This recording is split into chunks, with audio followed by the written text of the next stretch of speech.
नमस्कार, मैं हूं आशीष चित्रांशी और आप देख रहे हैं द न्यूज लॉन्चर। महाराष्ट्र से इस वक्त की एक बड़ी खबर है और उस बड़ी खबर पर चर्चा जरूरी है क्योंकि ये खबर मोदी और शाह के महाराष्ट्र के हर सपने को चकनाचूर कर सकती है। गडकरी की बेइज्जती, नरेंद्र मोदी और अमित शाह कथित चाणक्य, इन दोनों के लिए बिल्कुल कहते हैं ताबूत में आखिरी कील, वो ताबूत में आखिरी कील हो सकती है क्योंकि गडकरी भाजपा में एक ऐसे चेहरे के रूप में स्थापित हैं जिनको विपक्षी नेता भी सम्मान देते हैं। गडकरी ने खुद कहा था कि विपक्ष का एक बड़ा नेता उनको प्रधानमंत्री पद ऑफर कर रहा था, प्रधानमंत्री बनाने के लिए उनके पास प्रस्ताव पेश किया था, प्रस्ताव रखा था।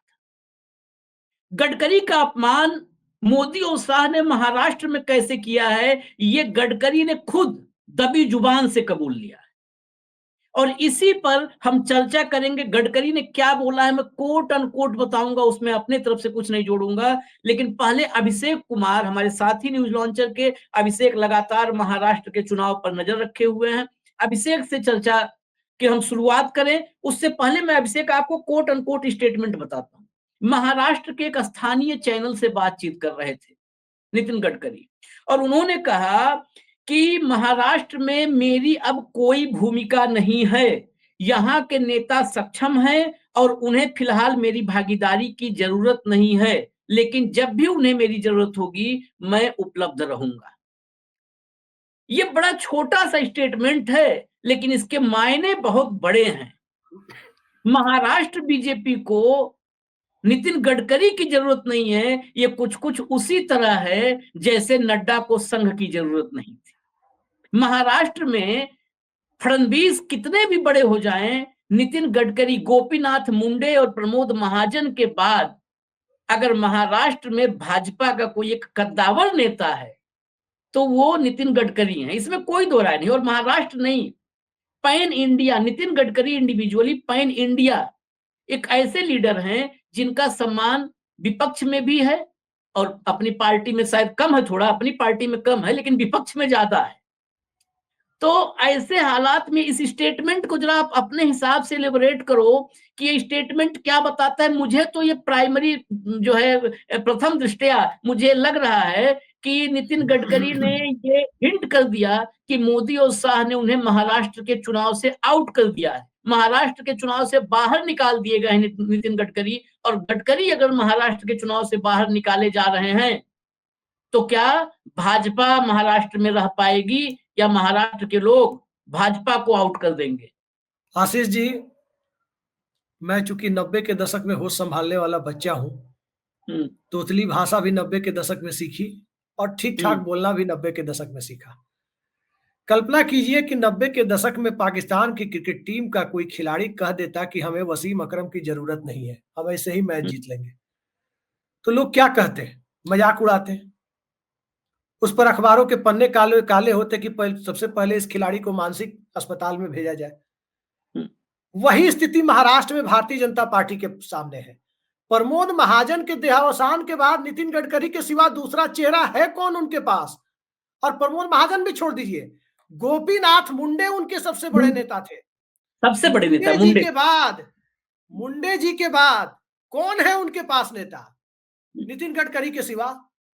किसे पैन महाराष्ट्र लोग पहचानते हैं?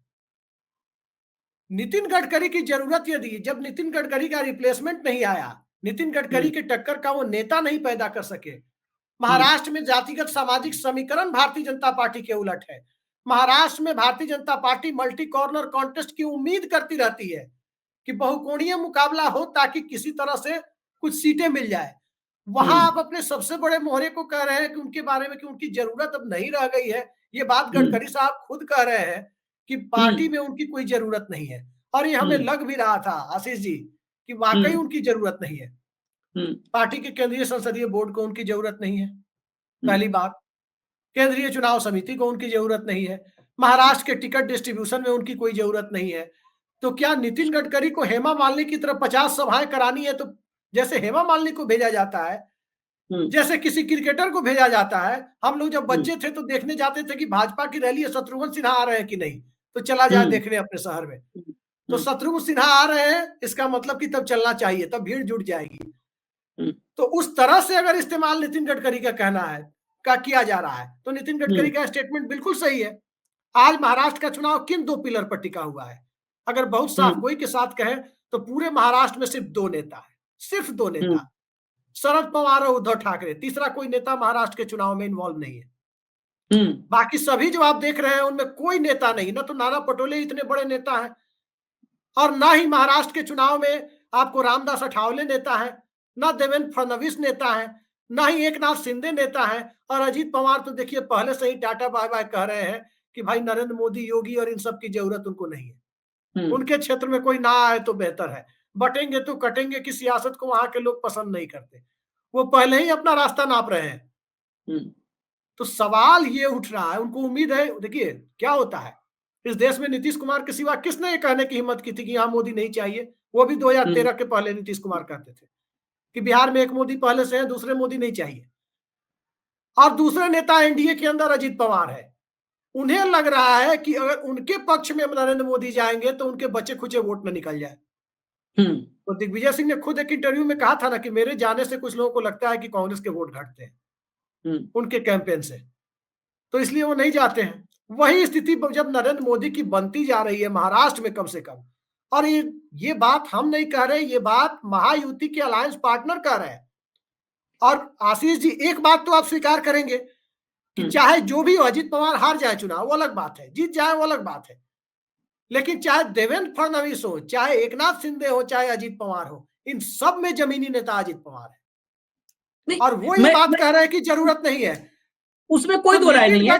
नहीं, नितिन गडकरी जो बात कह रहे हैं, मैं उसी पर आ रहा हूं, इसलिए प्रसंग मैंने छेड़ा। नितिन गडकरी जो कह रहे हैं उनकी जरूरत नहीं है, तो इसका सीधा मतलब है कि महाराष्ट्र के लोगों को भारतीय जनता पार्टी की जरूरत नहीं है। मैं इसको थोड़ा डीपली समझना चाह रहा हूं, 2-3 मैं एक बार फिर से स्टेटमेंट रिपीट करूंगा, दर्शक सुने, गौर से सुने, महाराष्ट्र के लोग सुने। महाराष्ट्र में जरूरत भी नहीं वर्ड इस्तेमाल है, भूमिका। महाराष्ट्र में मेरी कोई भूमिका नहीं है। भूमिका नहीं मतलब भूमिका कौन तय करेगा? गडकरी खुद तय नहीं कर सकते, इसीलिए मैं कह रहा हूं शब्दों को समझिए। मेरी कोई भूमिका नहीं है, यानी उनकी भूमिका पार्टी और सरकार, सत्ता और संगठन दोनों किसके हाथ शिकंजे में है? मोदी और शाह के शिकंजे में। मोदी और शाह ने बाहर कर दिया गडकरी को, और गडकरी को अगर महाराष्ट्र से आउट कर रहे हैं तो गडकरी का इससे बड़ा कोई अपमान नहीं हो सकता। अब गडकरी के अपमान को महाराष्ट्र के लोग अपने अपमान के रूप में देखते हैं कि नहीं देखते हैं, ये तो महाराष्ट्र के लोग समझेंगे। अब आगे समझना, इसमें एक सवाल जो महत्वपूर्ण है, फिर हम इसमें 2-3 मेरे मन में सवाल है और बड़े इंपॉर्टेंट है वो। पहला कि संघ बनाम भाजपा, संघ बनाम भाजपा भी नहीं कहेंगे उसको, हम सीधा अगर कहें तो संघ बनाम मोदी। ये काफी समय से चर्चा में रहा कि संघ निपटाने वाला है, कवायद कर रहा है, कोशिश कर रहा है, लेकिन मैं निजी तौर पर हमेशा कहता था कि संघ की मजबूरी है मोदी। संघ को भी मलाई खाने का आराम दे, जो है वो सुख सुविधा युक्त युग में, दौर में जीने का, 5 स्टार कल्चर में संघ को बढ़ाने का एक आदत उनकी लत हो गई है, तो उस लत से वो बाहर नहीं आ सकते हैं, संघ की मजबूरी है। क्या गडकरी, जो संघ का सबसे विश्वसनीय व्यक्ति, संघ के लिए सबसे ईमानदार, सबसे वफादार व्यक्ति, जिसने मिनटों में अध्यक्ष का पद छोड़ दिया था, उस गडकरी को अगर आउट किया मोदी और शाह ने, तो संघ क्यों मौन रहा? और उस दौर में इस मौन पर सवाल तब बड़ा खड़ा होता है कि ये संघ जो लोकसभा चुनाव में शांत बैठा था 65 संगठनों के साथ, ये संघ मैदान में है महाराष्ट्र में। 70,000 सभाएं, 70,000 सभाएं गांवों में गोपनीय रूप से प्लान किया है।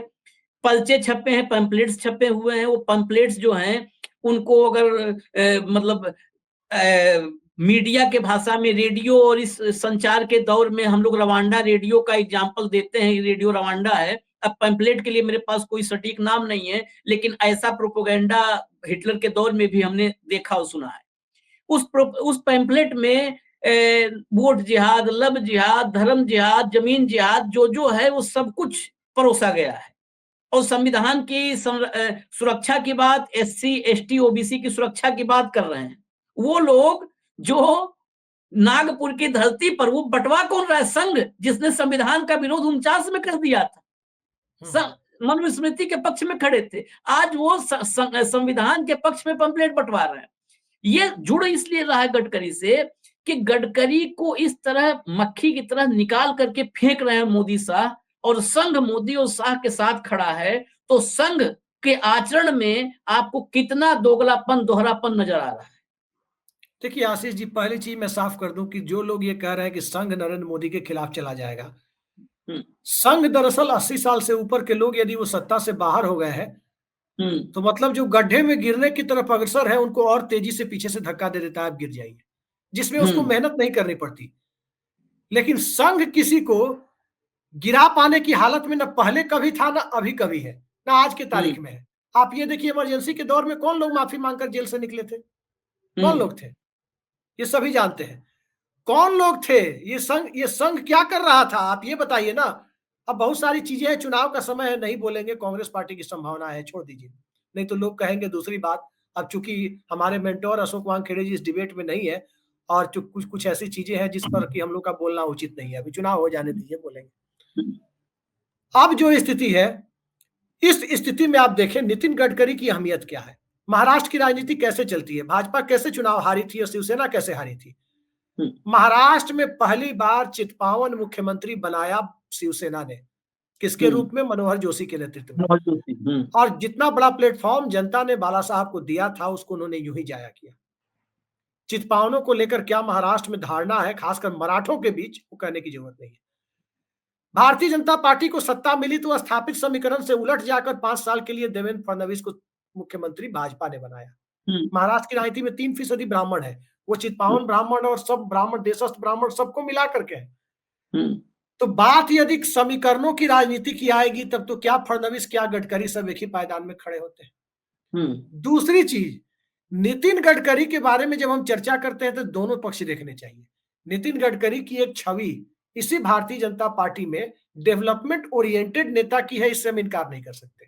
उस आधार पर एक अलग तरह के वोट बैंक का निर्माण होता है, लेकिन वो तब होता है जब आपके पास बेस वोट हो, मतलब पॉकेट में माल हो, तभी जाकर के कि हाँ भाई ये मालदार आदमी है, ये अगर 2 लाख रुपए उधार मांग रहे हैं तो इनको दिया जा सकता है, पैसा नहीं डूबेगा। वो तब है उस परिस्थिति में। तीसरी चीज जो आती है गडकरी के साथ, वो यही आती है कि नितिन गडकरी महाराष्ट्र में संगठन को उस दौर में देखने के लिए भारतीय जनता पार्टी के लिए आए जब भाजपा के सितारे गर्दिश में थे। भारतीय जनता पार्टी को केंद्र में भी देखने वो तब भेजे गए जब भारतीय जनता पार्टी के सितारे गर्दिश में थे। 2009 का लोकसभा चुनाव हार गई थी भारतीय जनता पार्टी, तब भेजे गए थे।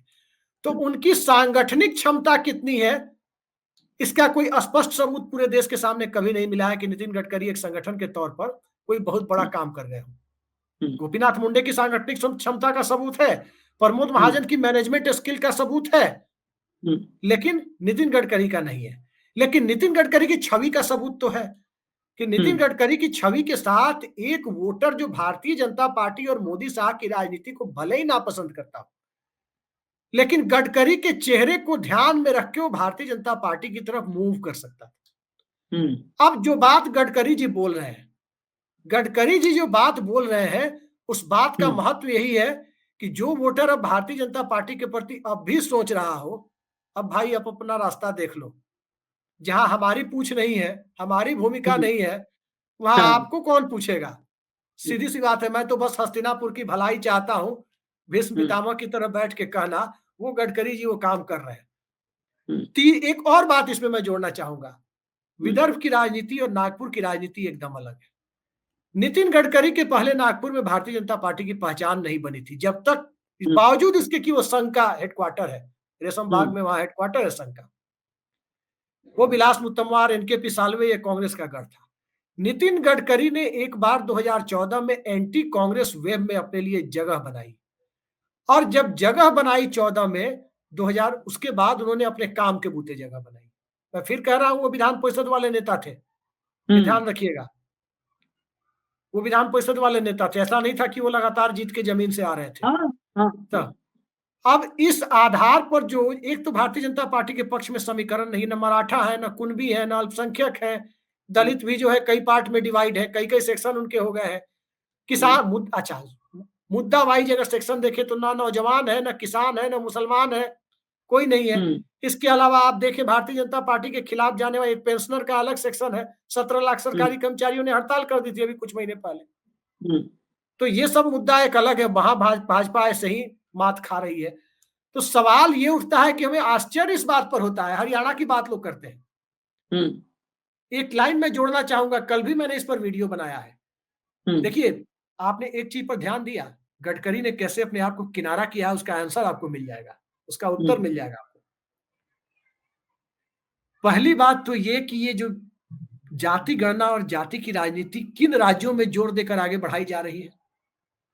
विपक्ष ने भी एक चीज है, रणनीति बड़ी बनाई है। राहुल गांधी को भले लोग पप्पू कहे या जो कहे, ठीक है, कांग्रेस के संगठन में उनके साथी ऐसे लोग हैं, तो करेंगे क्या करेंगे। सवाल ये है कि एक तरफ तेंदुलकर है, दूसरी तरफ लाइन से विकेट फेंकने वाले हैं, तो क्या करेंगे तेंदुलकर, खड़े रह जाएंगे नॉट आउट। तो वो स्थिति है राहुल गांधी के सामने संगठन में। लेकिन बीजेपी की दुश्वारियां कहां है, जहां भी अल्पसंख्यक मतदाताओं का प्रतिशत 10 से ज्यादा है, यानी 2 अंकों में है, वहां पर भारतीय जनता पार्टी को मुश्किल आ रही है जाति की राजनीति से। चाहे उत्तर प्रदेश हो, बिहार हो, बंगाल हो, महाराष्ट्र हो। लेकिन जहां माइनॉरिटी वोटों का प्रतिशत सिंगल डिजिट में है, मसलन मध्य प्रदेश, राजस्थान, हरियाणा, हिमाचल, उत्तराखंड, छत्तीसगढ़, राजस्थान, सबसे ज्यादा राजस्थान में तो 8.5% है, यानी वहां भी सिंगल डिजिट में। हरियाणा में 4% थे, 27% जाट और 4% मुसलमान, 31% से टेक ऑफ करके अब 40% पहुंचे थे। महाराष्ट्र में तो मराठा और मुस्लिम ही 45% है। तो गडकरी जी को यह भी दिख रहा है कि छोड़ो भाई, एक तो ऐसे ही गुवाहाटी मॉडल का बैगेज है, 50 खोके एकदम ओके का। दूसरी तरफ राज्य के प्रोजेक्ट जो गडकरी जी के प्रयास से महाराष्ट्र में आए, उठ के कहीं और चले गए।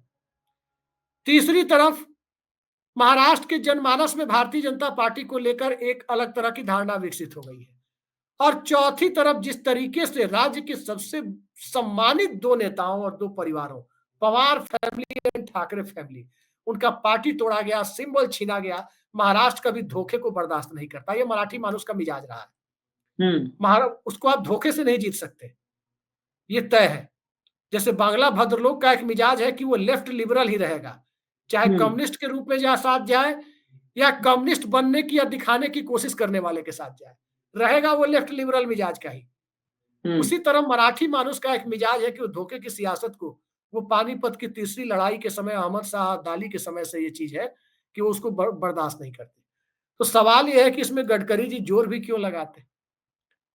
हकीकत ये है कि महाराष्ट्र में भारतीय जनता पार्टी के टिकट पर कितने लोग हैं जो मन से चुनाव लड़ने के लिए तैयार हुए हैं, कितने लोग हैं जो सीधे। अभिषेक, इसमें ये जरा क्लियर करना जरूरी है कि गडकरी पीछे हटे हैं, क्योंकि एक मैं आपको और उदाहरण दे देता हूं, और महाराष्ट्र के लोगों के लिए एक कार्यक्रम था। अब वो कार्यक्रम भी नागपुर में कार्यक्रम था, नागपुर में कार्यक्रम था। उस कार्यक्रम में नितिन गडकरी की जो कुर्सी थी वो मंच पर नहीं, मंच से नीचे लगाई गई थी, मंच से नीचे लगाई गई थी। और जब ये जानकारी गडकरी को मिली तो गडकरी उस कार्यक्रम में गए ही नहीं, घर बैठे रहे। बाद में मामला उठा भी था, चर्चा भी हुई कि आखिर आए क्यों नहीं। तो उन्होंने निजी बातचीत में कह भी दिया, और भाजपा के बड़े नेता से ही कहा कि नीचे कुर्सी लगी थी, मैं वहां बैठने से अच्छा, वहां पर आ करके नीचे बैठता तो ज्यादा खबरें बनती, उससे अच्छा मैं घर पे था, तो भाजपा के लिए ठीक था। तो इसलिए नितिन गडकरी को अपमानित करने में ये गुजराती बंधुओं ने, दोनों जो हैं, इन्होंने कभी कोई कसर छोड़ी नहीं है। नितिन गडकरी को बार बार बेइज्जत किया है, बार बार अपमानित किया है। तो मैं ये मानता हूं कि भाजपा की स्थिति डमाडोल देख करके मुझे लगता है निजी तौर पर उसकी वजह से गडकरी नहीं पीछे आए हैं। जब संघ डमाडोल स्थिति में संघ अपना सब कुछ झोंक रहा है, तो संघ और गडकरी अलग नहीं है। गडकरी को जितना हम समझते हैं वो संघ के सबसे दुलारे और सबसे भरोसेमंद आदमी है। आशीष जी, एक चीज मैं आपको कह दूं, हाँ, थोड़ा सा हमारे दर्शकों को अटपटा लगेगा, संघ के लिए दुलारे जैसा कोई शब्द होता नहीं है। जो चढ़ रहा है, जो ऊपर चढ़ रहा है, उसको सलाम साहब जी, हजूर साहब कहो, और जो नीचे गिर रहा है उसको किनारे फेंको। ये संघ की पुरानी प्रथा है। बलराज मधोक को किनारे किया गया, अटल बिहारी वाजपेयी के सहारे भीड़ आती थी। अटल बिहारी वाजपेयी को किनारे किया गया 80 के दशक में, क्योंकि लाल कृष्ण आडवाणी के सहारे भीड़ आती थी। और फिर जब लाल कृष्ण आडवाणी जैन हवाला मामले में फंसने के करीब पहुंच गए, तो अटल बिहारी वाजपेयी को फिर से झाड़ पोंछ कर निकाला गया। तो ये संघ को देखिए, संघ को कोई अगर मैं इस मुगालते में नहीं रहता हूं कि संघ का कोई दुलारा हो सकता है। अखबारों में पढ़ता हूं ब्लू आइड बॉय ऑफ संघ, संजय जोशी, ये सब चीज आपके प्रति सहानुभूति है, लेकिन आप हमारे काम के नहीं है तो साइड में पड़े रहिए, भले ही आपकी उम्र निकल जाए, आप साइड में पड़े रहिए, हो गया आपका काम। राम माधव भी थे, किनारे रख दिया, जब मर्जी ले आया, जब मर्जी बीजेपी ने किनारे लगाया।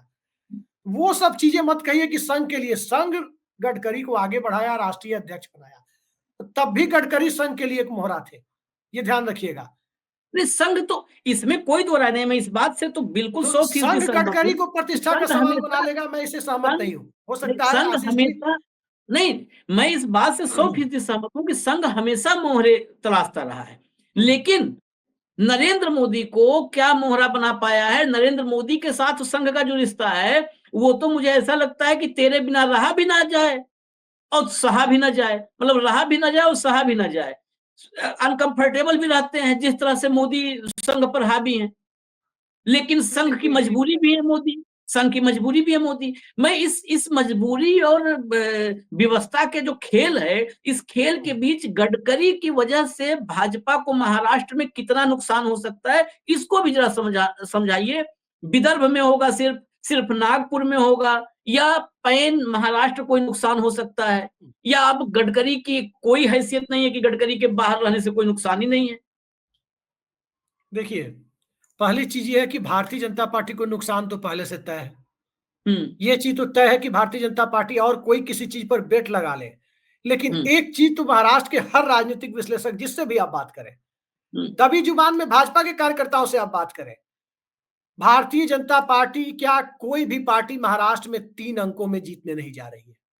3 अंकों में 2 ही पार्टियां चुनाव लड़ रही है, कांग्रेस 101 या 103 और भारतीय जनता पार्टी 148, लेकिन 3 अंकों में कोई सीटें जीतने नहीं जा रही है। अब सोचिए, बीजेपी की व्यवस्था का एक सबूत आपको दे देते हैं। जब यूनाइटेड शिवसेना से गठबंधन का चुनाव लड़ रही थी, तब तो वो 169 या 170 सीट पर लड़ रही थी। आज बिखरी पार्टियों के साथ मिलकर चुनाव लड़ रही है तो उससे 20 सीट कम लड़ रही है। अब इससे बड़ा कमजोरी का सबूत क्या होगा आपके सामने? सीटें बीजेपी की कम हो रही है, बीजेपी का नुकसान हो रहा है। मैंने मुद्दे पहले ही बता दिए, दोबारा नहीं दोहराएंगे कि मुद्दों के आधार पर, जातीय समीकरण के आधार पर, मराठी अस्मिता के सवाल पर हर जगह लोग पिछड़े हुए हैं। अब जब हर जगह पिछड़े हुए हैं तो सवाल यह है कि अब उस परिस्थिति में एक छोटी सी भी चीज होती है, मल्टीपल ऑर्गन फेलियर सुने हैं ना, जो आदमी पता चला आईसीयू में है, अचानक खबर आने लगती है। देखिए न्यूज चैनलों में क्या होता है, कोई बुजुर्ग राजनेता हो या कोई सेलिब्रिटी हो, जब वो अस्पताल में भर्ती होता है और जैसे ही आता है कि मल्टीपल ऑर्गन फेलियर की खबरें आ रही है, उसके बाद लोग अपने तमाम जो आउटपुट हेड होते हैं, तमाम अपने डेस्क पर मौजूद लोगों को, .com के लोग कहते हैं जल्दी जल्दी से जुड़ी हुई स्टोरी निकालो और जल्दी जल्दी लिख के रखो, और हो सके तो शूट भी करवा करके रख लो। समझ गया ना? तो बीजेपी की स्थिति वही है कि मल्टीपल ऑर्गन फेलियर की खबर नितिन गडकरी के बयान के बाद महाराष्ट्र में आ गई है। मैं एक चैनल में काम करता था, मैं आपको बताता हूं, एक चैनल में काम करता था और वहां पर क्या हुआ कि कोरोना की पहली लहर थी और इसी दरमियान दिल्ली के आर्मी हॉस्पिटल में पूर्व राष्ट्रपति प्रणब मुखर्जी जी भर्ती थे। प्रणब मुखर्जी अभी जीवित थे और राजदीप सरदेसाई ने एक ट्वीट कर दिया जिसको लेकर काफी बवाल हुआ, को श्रद्धांजलि दे दी। लेकिन हालात उनके खराब थे, स्थितियां बद से बदतर हो रही थी, तो मेरे ऊपर व्यक्तिगत रूप से आया, अरे जितने इनसे जुड़े हुए किस्से हैं तत्काल निकाल करके, प्रणब बाबू से जुड़े हुए ये किताब है, वो किताब है, तत्काल निकाल करके छोटे छोटे 4-5 मिनट की वीडियो 10-15 बन जाए। अभी प्रणब बाबू जीवित है, उसके 4 या 5 दिन बाद प्रणब बाबू के बारे में दुखद खबर आई। तो ये स्थिति भारतीय जनता पार्टी की महाराष्ट्र में बनी हुई है। अब उन सब के बीच नितिन गडकरी का स्टेटमेंट वही मल्टीपल ऑर्गन फेलियर वाले स्टेटमेंट की तरह है कि लोग अब तैयार हो जाए, महाराष्ट्र में भारतीय जनता पार्टी इस चुनाव में उसी हार की तरफ है जिस हार की तरफ 2011 में वाम मोर्चा पश्चिम बंगाल में था। जी चलिए, अगर अगर हालात ऐसे हैं और नितिन गडकरी, देखिए मैं निजी तौर पर एक बात कहता हूं कि जो भाजपा में जितने नेता हैं, जिस तरीके से बटोगे कटोगे की राजनीति चल रही है, पूरे दिन सुबह से शाम सिर्फ नफरत की राजनीति चल रही है, और उस नफरत की राजनीति का ब्रांड एम्बेसडर और कोई नहीं है। हमारे देश के प्रधानमंत्री हैं। ये बिना लाग लपेट के मैं कहता हूं कि नफरत की राजनीति के ब्रांड एम्बेसडर नरेंद्र मोदी हैं। और उस पार्टी में एक ऐसा नेता जो कम से कम अपने क्षेत्र में, नागपुर में हो या देश के किसी हिस्से में हो, किसी मंच पर हो, राजनीतिक मंच हो, वो अधिकारियों के बीच में हो, वो टेक्नोक्रेट्स के बीच में हो, वो कभी भी इस नफरती एजेंडे के साथ काम कर रहे भाजपा और संघ से अलग हट करके बात करने वाला नेता, अगर उसे मक्खी की तरह से निकाला जा रहा है, फेंका जा रहा है, इसका मतलब भाजपा और संघ एक मत हो चुके हैं कि अब सर्वाइवल सिर्फ नफरत के बूते पर हो सकता है, इसके अलावा सर्वाइवल का कोई और चांस नहीं है, कोई उपाय ही नहीं है सर्वाइवल का। नहीं, इसमें एक चीज जोड़ दीजिए आशीष जी। पहली चीज ये है कि नितिन गडकरी जिस तरह के थॉट प्रोसेस को आगे बढ़ाते हैं, वो थॉट प्रोसेस आज की बीजेपी के इकोसिस्टम में वो बहुत इफेक्टिव नहीं है, बहुत काम करने वाला नहीं है। संघ के लिए कब लाए गए थे नितिन गडकरी, जरा इस चीज को समझिए, जब इस देश का मिजाज लिबरल होने का सबूत दे रहा था, जब इस देश का मिजाज हेमंत करकरे के साथ खड़ा था, न कि प्रज्ञा ठाकुर के साथ खड़ा था। आज की स्थिति यह है कि आज लोग ऐसे मिल जाएंगे आपको जो नफरत की बुनियाद खड़ी की गई है, जो हेमंत करकरे ही जिनके लिए विलेन हो जाए, प्रज्ञा ठाकुर हीरो हो जाए। तो उस माहौल में नितिन गडकरी की जरूरत संघ को पर्दे के पीछे है कि आप अभी पीछे रहिए, जिसकी जरूरत है उसको आगे करें। और बीजेपी का एक चीज और आपको बता देते हैं, BJP day to day higher degree पर जा रही है, कम्युनलिज्म के हायर डिग्री पर। आप देखिए, अटल बिहारी वाजपेयी से लाल कृष्ण आडवाणी, आडवाणी लिबरल, अटल जी लिबरल है, आडवाणी जी कट्टर है। अब आडवाणी जी को भी लगा कि भाई इस देश का मिजाज लिबरल है, तो जिन्ना की मजार पर चलो। जिन्ना की मजार से आडवाणी जी की जो लिबरल छवि आई, अब वहां से आया कि नहीं, आडवाणी जी लिबरल है, मोदी जी कट्टर है। और अब देखिए, अब मोदी जी जब आ गए तो हुआ कि नहीं, अब मोदी जी को लिबरल दिखाने की कोशिश हुई संघ की तरफ से कि योगी जी ज्यादा कट्टर है। ये बीजेपी का मॉड्यूल है, समझते जाइए, एक एक डिग्री वो कट्टरता का लेवल ऊपर ले जाती है, और उसमें नितिन गडकरी के लिए स्पेस नहीं बनता है, स्वीकार करना होगा। बिल्कुल, ये बात बिल्कुल तार्किक है कि इस नफरत की राजनीति में जहां पर सारे, अच्छा लेकिन एक बात इससे मैं सहमत हूं कि गडकरी इस वाले में फिट नहीं है, लेकिन एक बात में कि मोदी लिबरल है और योगी ज्यादा, योगी और मोदी होड़ में है, कोई किसी से कम नहीं है। किसके पास ज्यादा स्टॉक है नफरत का, आप देखिए।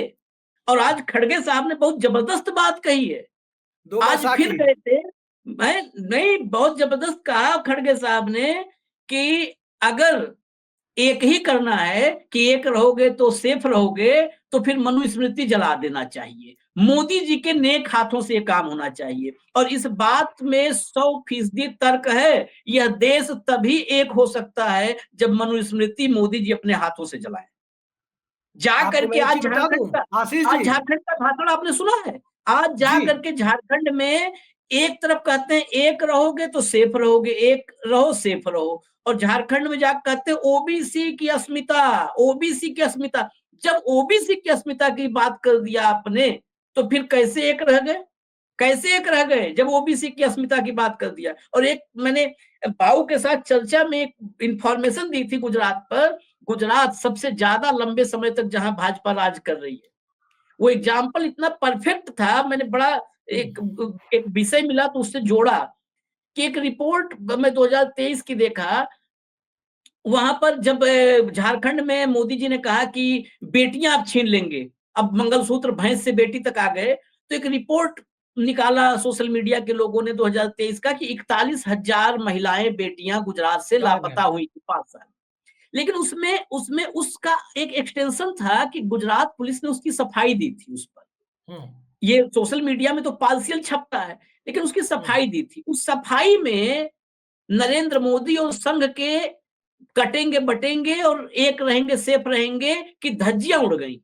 उसमें पुलिस ने कहा था कि इसमें से 40,000 के करीब बरामदगी हो चुकी है, और मैक्सिमम का की वजह है जो गायब हुई लड़कियां, वजह है कि वो दूसरी जाति के लड़के के साथ शादी करना चाहती थी, और उस वजह से वो समाज नहीं स्वीकार कर रहा था, परिवार नहीं स्वीकार कर रहा था, ताला बंद कर दिया गया था घर में, लड़की को कुंडी में बंद कर दिया गया, तो लड़की भाग गई मौका देख के। जहां पर 3 दशक से ज्यादा राज करते हो गए आपको, वहां पर तो बेटियों को दूसरी जाति में अगर लड़का पसंद आ गया तो घर छोड़ के भागना पड़ता है, और एक रहोगे तो नेक रहोगे, और नहीं नहीं सेफ आशीष रहोगे जी, तो बातें कर रहा एक है बात मैं मोदी। इस पर कह देता हूँ, थोड़ा आप लोग हम्म, को आश्चर्य होगा। मैं अपने हम्म, अल्पसंख्यक मित्रों से भी निजी बातचीत में कहता हूँ, वो चिंतित रहते हैं कि देश किधर जा रहा है, भाजपा किधर ले जा रही है। और उसमें कोई मुस्लिम अल्पसंख्यक ही नहीं, दूसरे अल्पसंख्यक भी हैं। हम्म, मैं उनसे एक ही बात कहता हूँ कि ये भाजपा ऐसी पार्टी है, अगर इस देश का अल्पसंख्यक वर्ग एकजुट होकर भाजपा को वोट देना शुरू कर दे, तो मुल्ला मुलायम का टैग भाजपा के सबसे बड़े पोस्टर बॉय पर आ जाएगा। ये जान लीजिए। फिर लोग भूल जाएंगे कि कभी मुल्ला मुलायम, ये गिरगिट की तरह रंग बदलने में तिरंगा नहीं फहराएंगे, तिरंगा पर आ गए। संविधान नहीं मानेंगे, संविधान पर आ गए। हाँ, उसी तरह से अगर पता चल आपको मैं कह रहा हूं ना, भारतीय जनता पार्टी इस देश की सबसे सेकुलर वो सबसे वो तो डरने लगेगी मुस्लिम अपीजमेंट में और अल्पसंख्यक अपीजमेंट में, सबसे आगे निकल जाएगी।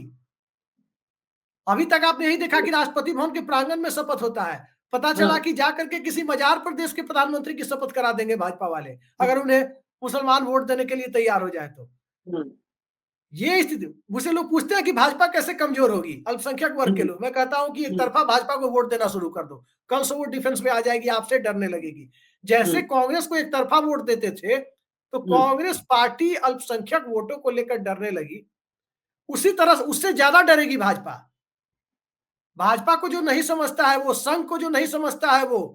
आप नहीं ये नहीं बताइए, नहीं, नहीं सुनिए, मैं आपको एक घटना बताता, आप एक क्लिप देख लीजिए। हालांकि मेरे पापा भी इस बात को कहते थे, लेकिन पापा की क्लिप तो मेरे पास नहीं है, वो अभी इस दुनिया में नहीं है, वो भी जेपी मूवमेंट में थे। नीतीश कुमार की एक क्लिप है 2015 की, शायद एबीपी न्यूज की है, आज तक की मुझे नहीं याद है, वो मैं आपको ढूंढ के भेज दूंगा। नीतीश कुमार कहीं जेल में थे, उन्होंने कहा कि जमायते इस्लामी और आरएसएस दो संगठनों पर इंदिरा गांधी ने इमरजेंसी में बैन लगाया, और ये दोनों के लोग जेल में बंद थे, तो जेल के अंदर ये देखकर बेचैन थे कि सबसे ज्यादा दोस्ती तो इन्हीं लोगों में है, बीच वाले वही कहीं तो। है ही नहीं।